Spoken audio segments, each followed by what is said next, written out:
Yes, good morning to all students. आज का जो वीडियो है ये इंग्लिश लिटरेचर में आपका प्रोज पार्ट नॉन फिक्शनल जो ऐसे होते हैं ये है प्रोज लिटरेचर। और ये आपकी बुक में 4 लेसन है नॉन फिक्शन के। इन 4 में से कोई किसी एक लेसन में से long answer type question every year पूछा जाता है। आपको लॉन्ग आंसर में 3 में से 2 करने हैं। लैंग्वेज बहुत टफ रहती है। ऑफलाइन में भी मैं आप लोगों को बाई समरी एक्सप्लेन करता हूँ और मैं फिर तुमसे कह रहा हूँ जो मैं एक्सप्लेन कर रहा हूँ this is very tough part of literature only for lesson है। और वो अगर आप ध्यान से सुन रहे हैं तो आपको फिर कोई प्रॉब्लम नहीं रहेगी।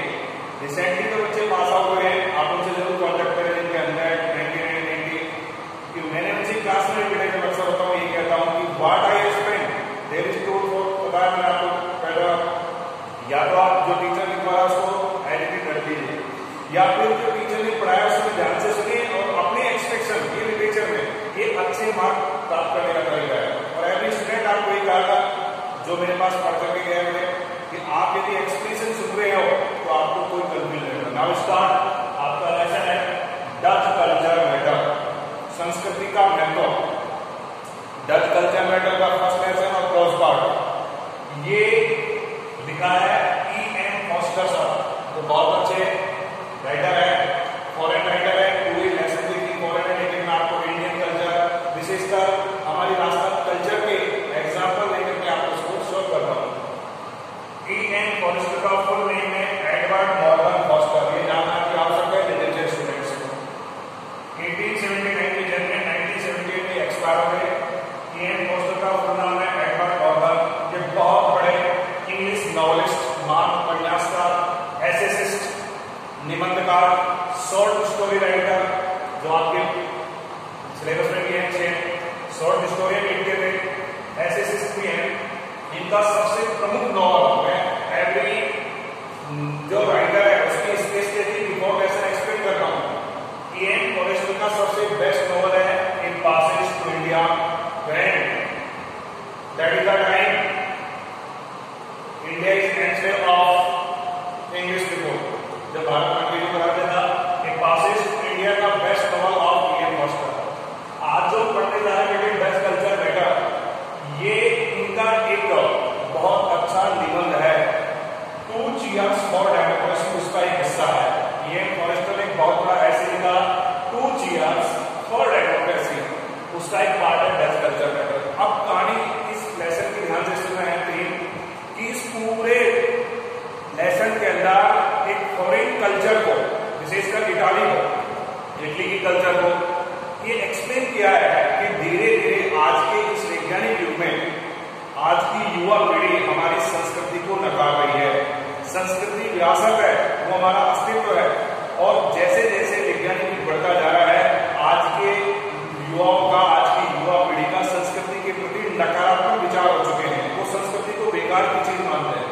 जबकि E.M. फॉस्टर साहब कहते हैं कि we should must preserve our culture, हमें हमारी संस्कृति को अच्छी तरीके से सुरक्षित रखना चाहिए। We must follow the culture what we have communicated from the past.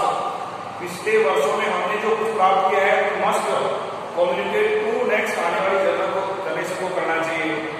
आज जितनी भी विरासत की कसम है, कल्चर है, जितने भी पुरानी पेंटिंग्स है, म्यूजिक है, हमारा क्लासिकल म्यूजिक है, इसको कोई भी सुनना पसंद नहीं करता है।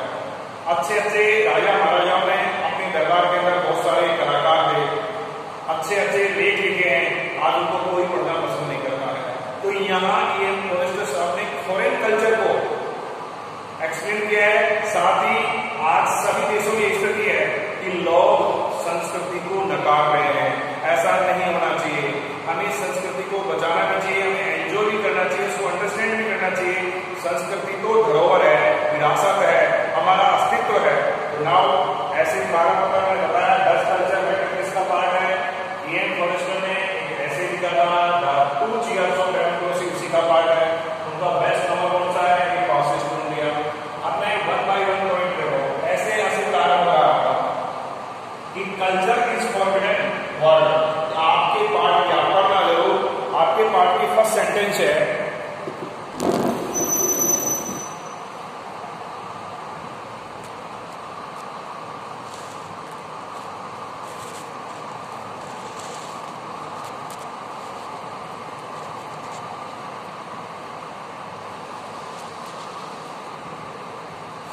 ये फर्स्ट सेंटेंस है, कल्चर इज फॉरबिडन वर्ड। संस्कृति तो एक निषेध शब्द है। एम कोस्टा साहब व्यंग्यात्मक शैली में बात कर रहे हैं। क्यों निषेध शब्द है? कि आज की इस मॉडर्न युग में संस्कृति को कोई अपनाना ही नहीं चाहता है। तो फर्स्ट वर्ड है, आप लेसन पढ़िए, लेसन पढ़ोगे और टफ लेसन है, आपके एक्सप्लेन में जो गाइडलाइन बता रहा हूं उसको ध्यान देंगे। फर्स्ट वर्ड है, क्यों है कि कल्चर कौन सी सूची में है? Beautiful and interesting object of past. Culture is forbidden word, एक व्यंग्यात्मक शैली बात की कि कल्चर तो आजकल एक विशेष शब्द हो गया, उसको कौन अपनाता है? बट क्या क्या चीजें बेटे? ब्यूटीफुल एंड इंटरेस्टिंग ऑब्जेक्ट, वो सुंदर और रुचिकर चीजें, और पास्ट भूतकाल की क्या क्या है? बुक्स है, अच्छे अच्छे राइटर्स की अच्छी किताबें लिखी है, पेंटिंग्स है, म्यूजिक है। इन चीजों को आज की युवा पीढ़ी नकारती जा रही है। आज किसी के पास समय नहीं है पुराने ग्रंथों को, वेदों को पढ़ने के लिए। मैं इंडियन कल्चर से जोड़ा हूं, पूरा लेसन तो फॉरेन कंट्री का, यहाँ अलग अलग राइटर्स के नाम आएंगे, बट पूरी जो बात है वो कल्चर पे। इस संस्कृति को निश्चित रूप से संरक्षण प्रदान करना चाहिए, संस्कृति को अपनाना चाहिए, एंजॉय करना चाहिए, अंडरस्टैंड करना चाहिए। वो चीजें books, painting, music, people despise them, बहुत अच्छा वर्ड है। पूरी बुक में से आपके मेन पॉइंट्स लिए मैंने। डिस्पाइज का तो बेटा घृणा करना। आज के लोग हैं वो संस्कृति से घृणा करते हैं। क्यों करते हैं? Listen carefully.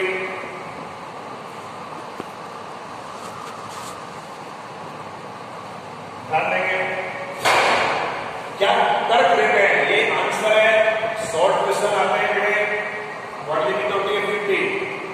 आज की जनरेशन संस्कृति के बारे में क्या तर्क देती है? Take much movement time. आज के लोग कहते हैं संस्कृति बहुत ज्यादा स्थान में समय को गिरती है, रूम करते हैं स्थान से। आपने कई बार क्रिकेट की भाषा में सुना होगा कि उसने रूम बनाया। रूम का तो है जगह से, और रूम कमरे से नहीं है, रूम जगह। वर्ल्ड ऑफ साइंस, वर्तमान का जो युग है वो विज्ञान का युग है। संस्कृति तो बेकार की चीज है, वर्ड है, हमें इसका अडॉप्ट नहीं करना चाहिए। नो प्रॉफिट ऑफ ट्रेडिशन, उस लोग को यहाँ तक कहते हैं कि संस्कृति से कोई फायदा नहीं है। आपके दोनों पॉइंट्स हमारे मास्टर साहब ने पढ़ शुरू किया बेटा। Culture is a forbidden word, the first sentence of your lesson. ये विज्ञान की कल्चर को आजकल निषेध हो गया, वो चीजें निषेध हो गई। Beautiful and interesting object of past, भूतकाल की वो सुंदर और रुचिकर चीजें, बुक्स है, पेंटिंग्स है, म्यूजिक है, हमारी ट्रेडिशन है, हमारी कस्टम है।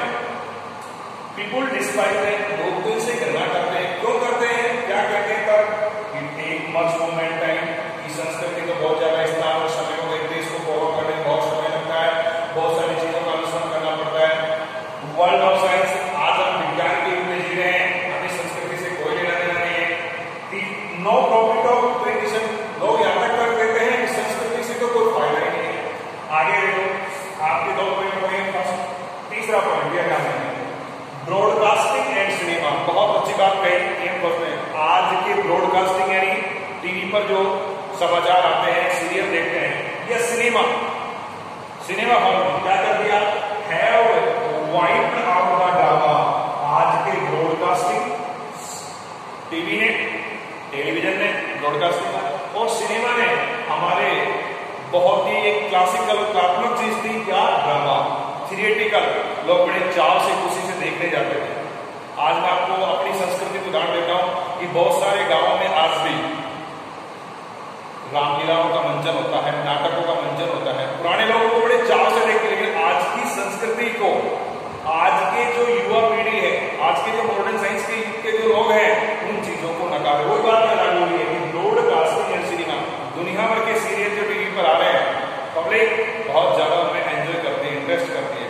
यदि कोई हमारे ट्रेडिशन से संबंधित बातें अगर उस पर आए तो शायद उनमें इंटरेस्ट कम होता है। सिनेमा ने इसको समाप्त कर दिया, वाइप आउट। ये आपको मैंने वेडिंग ऑफ ब्राउन्सविल में बताया था कि उसने जब हिटलर ने experimented and ripped out of the Jews, तो ब्रॉडकास्टिंग, टेलीविजन और सिनेमा ने किसका सफाया कर दिया बेटा? ड्रामा का, नाटक का। बहुत अच्छे नाटक का मंचन होता था, लोग बड़े खुशी से चाव से देखने को जाते हैं। धीरे धीरे आप देखते जा रहे हो, जैसे पहले रेडियो था, रेडियो के बाद टेलीविजन आया, टेलीविजन के बाद अब आपके LCD, धीरे धीरे मोबाइल ने और भी सबका सफाया कर दिया। तो पुरातन जो चीजें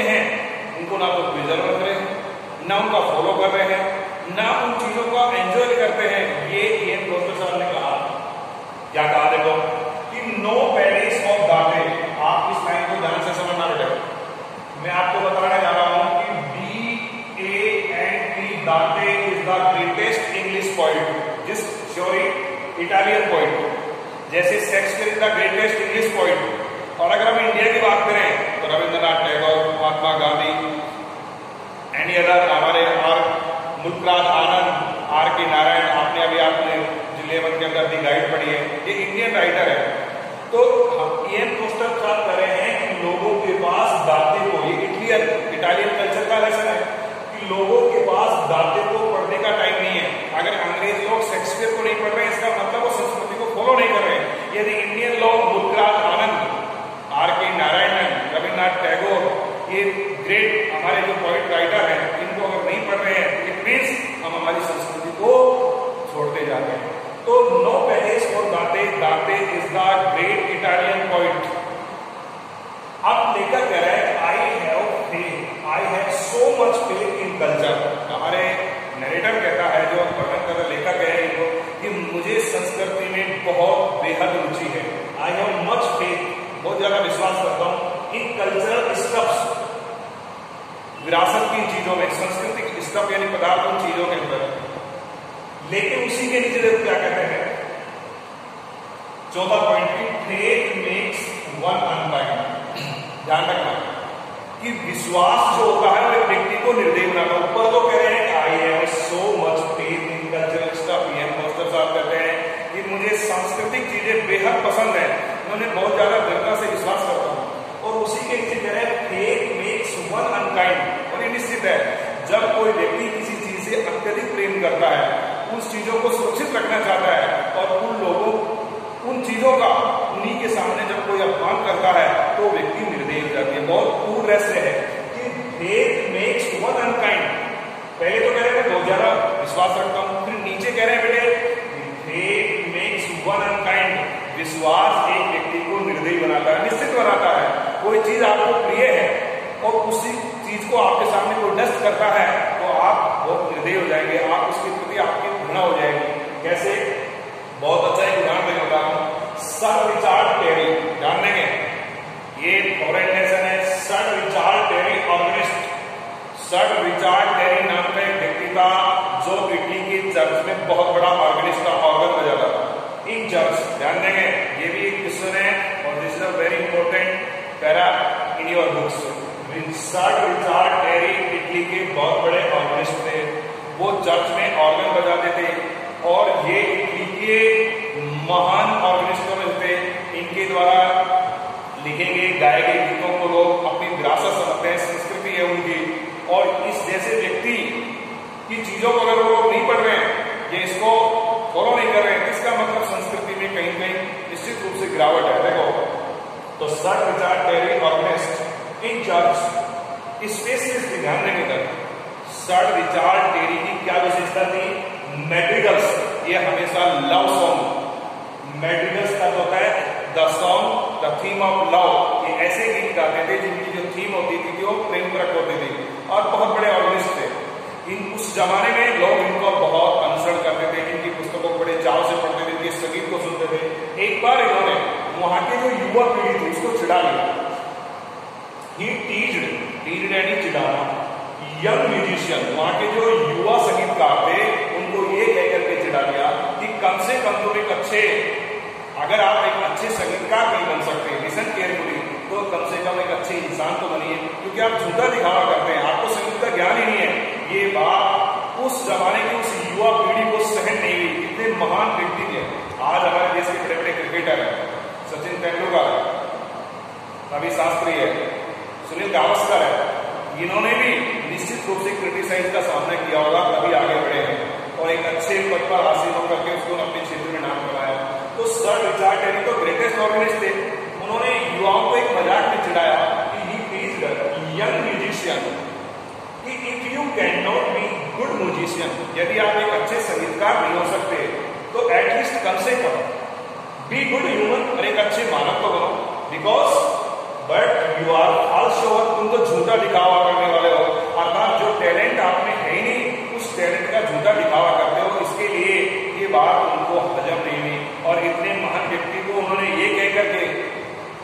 अपनी बात को किया कि एक दिन ऐसा होगा कि हम आपको निश्चित रूप से संगीत के क्षेत्र में मात ला देंगे, अर्थात आपको डिफेंड कर देंगे। और सर रिचार्ड टेरी ने they could not bear it, और ये बात आज के युवा म्यूजिशियन को सहन नहीं हुई। किसकी बात? रिचार्ड टेरी की। रिचार्ड टेरी कौन था? The great organist in charge of Italy के अंदर, बहुत बड़ा म्यूजिशियन था, अच्छे गीत गाता था। और इसकी विशेषता क्या थी? स्पेशली मैड्रिगल्स। ये पूछेगा आपसे, क्वेश्चन में पूछ सकता है 4 नंबर वाले ने, who is the Richard Terry, what is the speciality? ये हमेशा लव सॉन्ग लिखता था, मैड्रिगल्स। एक बार इसने चर्च में युवाओं के पास से कहकर के कहा कि तुम अच्छे संगीतकार नहीं हो सकते, कम से कम अच्छे इंसान, तुम तो क्रूवल्स हो। क्रूवल्स का होता है फालतू करने वाले, झूठे। ये बात कि उसने मजाक में कही थी, लेकिन इतने बड़ी व्यक्ति की बात को भी वो बचा नहीं पाए। They could not bear it. Next इसी से रिलेटेड पॉइंट, कल्चरल स्टफ और टू बी डिफेंड। ये हम फॉस्टर साहब कहते हैं,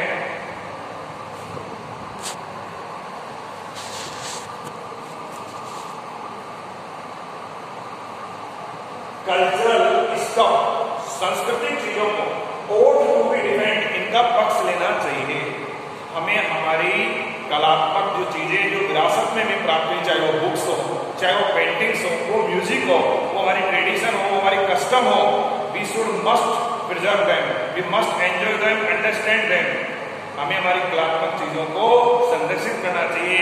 कल्चर जो है, संस्कृति है, वो हमारी पहचान है, वो हमारी विरासत है, जो हमें पूर्वजों से मिली है। उसको अगर आज मैं आपको उदाहरण देता हूँ, बेटे हमारे यहाँ जो शादी विवाह होते हैं, उसमें जो घर में बैठ कर के देवताओं संबंधी जो गीत गाए जाते हैं, आज की बुजुर्ग जो महिलाओं के द्वारा, अगर वो गीत आज की युवा पीढ़ी नहीं सीखेगी तो वो गीत उन्हीं के साथ खत्म हो जाएंगे। एक नया ड्रामा हो गया कि हम आज यहाँ लेडीज संगीत का प्रोग्राम है, इट इज न्यू कल्चर। लेकिन जो अच्छे गीत हैं, विवाह की जो रस्म के अवसर पर गाए जाते हैं, वो गीत आज की युवा पीढ़ी नहीं सीख रही है। ये आपके लिए मेन पॉइंट है कि लेसन में क्या कहना चाहता है। अगर हम उन चीजों को सीखेंगे नहीं तो हम आगे आने वाली पीढ़ी में उनको ट्रांसफर नहीं कर पाएंगे। वो गीत उस वृद्ध महिलाओं के साथ ही समाप्त हो जाएगा।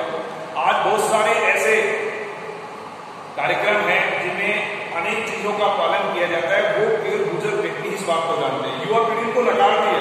अगर आप इनको नहीं सीखेंगे, इसका मतलब आपकी संस्कृति में कोई इंटरेस्ट नहीं है। आपको आज को क्लासिकल अगर म्यूजिक बजाया जाता है तो लोग उसको पसंद नहीं करते। आज को अच्छी पेंटिंग्स, बड़े बड़े, मैंने अभी शुरू में उदाहरण दिया था कि बड़े बड़े जितने भी राजा महाराजा हुए हैं, उनके दरबार में तो नवरत्न हुआ करते थे, तो दरबारी अच्छे अच्छे ग्रंथ लिखते थे, छंद लिखते थे, सोटा दोहा लिखते थे। आज अगर हम उनको पढ़ नहीं रहे हैं, आज स्वामी विवेकानंद को अगर हम फॉलो नहीं करते हैं, महात्मा गांधी को हम फॉलो नहीं करते हैं, मैंने अभी आपको बताया, इसका मतलब है कि हम हमारी संस्कृति का पालन नहीं कर रहे हैं, हम संस्कृति का पतन करें, धीरे धीरे हम कहीं उससे दूर जाते जा रहे हैं। People are indifferent, very important line, people are indifferent. Indifferent का होता है बेटा उदासीन। People are indifferent towards cultural stuff, cultural stuff, किसके प्रति? सांस्कृतिक चीजों के प्रति, जो हमारी संस्कृति की चीजों के प्रति उदासीन होते जा रहे हैं। फॉर एग्जाम्पल मैंने कहा पूरा लेसन फॉरेन का है, ये बहुत बड़े एसेसिस्ट, नॉवलिस्ट रूस और फ्रांस के, ध्यान रखें, क्रिएशन रेसिंग एक बहुत बड़े फ्रांसीसी पोइट, एसेसिस्ट, नॉवलिस्ट, ये भी वहीं के रहने वाले हैं। ये रशिया की है, Stravinsky, Stravinsky, the greatest novelist essayist of the Russia. अगर इनको फॉर एग्जाम्पल मैं वापस आता कि हम यदि इंडियन लोग हमारे वेदों को, ग्रंथों को, आप उनका पालन नहीं करते, उनको नहीं पढ़ते, महाभारत को नहीं पढ़ते, गीता को नहीं पढ़ते, रामायण को नहीं पढ़ते हैं, या किसी और व्यक्ति के द्वारा जो अच्छे राइटर्स रहे इंडियन, मैंने बार बार अभी बहुत सारे उदाहरण दिया, मुल्कराज आनंद, R.K. Narayan Shah, Indian writers हैं, यदि आप इनको फॉलो नहीं कर रहे, इसका मतलब है कि संस्कृति का पतन हो रहा है, संस्कृति प्रिजर्व नहीं है। तो ये कह रहे हैं पीपुल आर इनडिफरेंट। इनडिफरेंट का होता है उदासीन होते जा रहे हैं सांस्कृतिक चीजों के प्रति। और सांस्कृतिक से उदाहरण दिया जाता है कि क्रिएशन, इनकी जो उत्पत्ति, जो रचनाएं हैं, रेसिन्स फ्रांसीसी, ग्रेटेस्ट नॉवलिस्ट एसेसिस्ट, सिजेरियंस ये भी फ्रांसीसी है, और स्ट्राविंस्की ये रशियन है। तो ये जो लेसन है वो आपको 2 पार्ट्स में एक्सप्लेन होगा। पूरा लेसन डच कल्चर मैटर है, जिसका शाब्दिक अर्थ ये है कि हमें हमारी संस्कृति का निश्चित रूप से पालन करना चाहिए, संरक्षण करना चाहिए, एंजॉय करना चाहिए। जो चीज हमें विरासत में मिली है, जो कस्टम है, जो ट्रेडिशन है, जो बुक्स है, पेंटिंग्स है, म्यूजिक है, ये सब हमारी संस्कृति है। हमें हमारी संस्कृति को निश्चित रूप से प्रिजर्व करना चाहिए। We must follow our culture stuffs, we must preserve our cultural stuff, we should not follow the western culture. अगर ऐसा है तो हम संस्कृति से धीरे धीरे दूर होते जा रहे हैं, यदि हम पालन नहीं कर रहे हैं। तो नेक्स्ट वीडियो में जो इसका सेस है, आप चाहें तो उनको अपने नोटबुक पे नोट कर लेना। लेकिन मैं फिर कह रहा हूं, यदि आपने वीडियो को ध्यान से सुना है तो you have no problems any questions answer.